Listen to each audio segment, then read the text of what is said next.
Federal agents spraying a priest in the face while he prays. A man in a frog suit getting pepper sprayed through his air vent. A cyclist chased for tonic border agents. No, this isn't a deleted scene from The Purge. This is real footage coming out of American cities. And today we are diving deep into the viral video showing federal agents detaining and using force on peaceful protesters and the debate that's exploding around it. So buckle up, because this is one of those stories where both sides think they are the hero. Federal agents versus protesters. What's actually happening? Recently, CNN reviewed multiple clips where protesters, many who appeared peaceful, were shoved, sprayed, detained, or even hit with projectiles by federal agents. We are talking clergy members, cyclists, even a guy dressed as a giant inflatable frog. Yes, a frog. America is wild. But jokes aside, the footage is controversial. Churches, activists, lawyers, many argue it's excessive force. Meanwhile, federal agencies say it's necessary law enforcement during potentially volatile protests. So the question is simple. Are these officers protecting public safety or crossing the line? Let's start in Broadview, Illinois. A Presbyterian minister, Reverend David Black, stands quietly outside an IC facility, arms open, praying. Suddenly, boom, pepper balls, direct hits. No warning, according to him. He later gets sprayed point blank in the face. He wasn't armed. He wasn't charging anyone. He was literally meditating. Federal officials say he and others were blocking an IC vehicle and ignoring orders to move.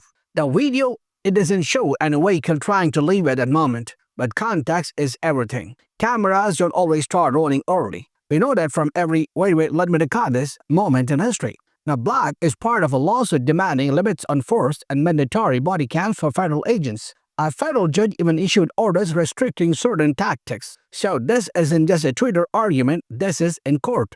Now, the story takes a turn from emotional to absurd. Because in Portland, protests got creative. And when I say creative, I mean one man shows up dressed as an inflatable frog. Imagine being a federal agent trained for high-risk operations, and your target is Kermit with a GoPro. This man, Seth Todd, tries helping someone who fell, and suddenly an officer sprays directly into the ventilation fan of his frog suit. That's precision. Like this officer said, shoot where they breathe. He later said he didn't know why he was targeted. Maybe because a giant frog is kind of hard to miss. And then we have Rob Patillo wearing a giraffe onesie, blue tongue on top, singing a parody to Rod Stewart. Tia, think I'm sexy, eyes please don't arrest me. He gets hit with pepper balls and physically detained. Look, protesting can be serious. It can also look like Coachella for furries. But behind the costumes, humor, and viral clips, there's a serious debate. The Trump administration argues these cities were becoming unstable, anarchy, violent war zones, in their words, and required a stronger federal presence. And it's not completely baseless. Officials say DHS facilities have been shot at, officers have been doxxed, threats have increased. Some officers have been hit with rocks, bottles, and even rammed by cars. So from their side, we're protecting infrastructure and lives. We are using minimum necessary force. Critics reply, peaceful protesters are being treated like threats. Excessive force violates rights. This is where America becomes America. Two sides, two realities, same videos, totally different conclusions. What's new and controversial is the visibility. Phone cameras, live streams, viral clips. Everyone is a media now. One push, one spray, one takedown can be global in 30 seconds. And lawsuits are piling up. Cities like New Orleans, California, and New York have created public portals where people upload videos of federal force.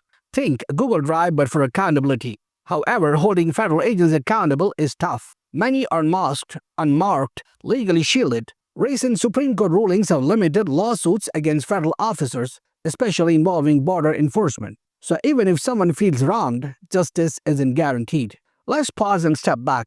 On one side, officers say protests can escalate fast. They argue they are dealing with threats. They say force is used only when necessary. On the other side, videos show peaceful people being shoved or sprayed. Critics label it abuse of power. Clergy members, activists, random cyclists detained without charges. It's a clash about rights versus security, protest versus enforcement, freedom of assembly versus rule of law. This isn't left or right. It's a conversation about how power is used and who checks it. And honestly, no matter which side you're on, the core question is important. Where should the line be drawn between maintaining order and respecting civil liberties? Because today it's frog suit guy, Tomorrow it could be someone who looks like you or me holding a sign quietly in prayer. So, what do you think? Were officers justified? Was force excessive? Or is the trip, like most things, somewhere in the messy middle? Drop your thoughts in the comments. Stay respectful. Stay curious. If you want more breakdowns like this, hit like, subscribe, and share. Because the moment Americans are arguing whether it's legal to pepper spray a priest, we should probably talk about it. Thanks for watching. See you in the next video.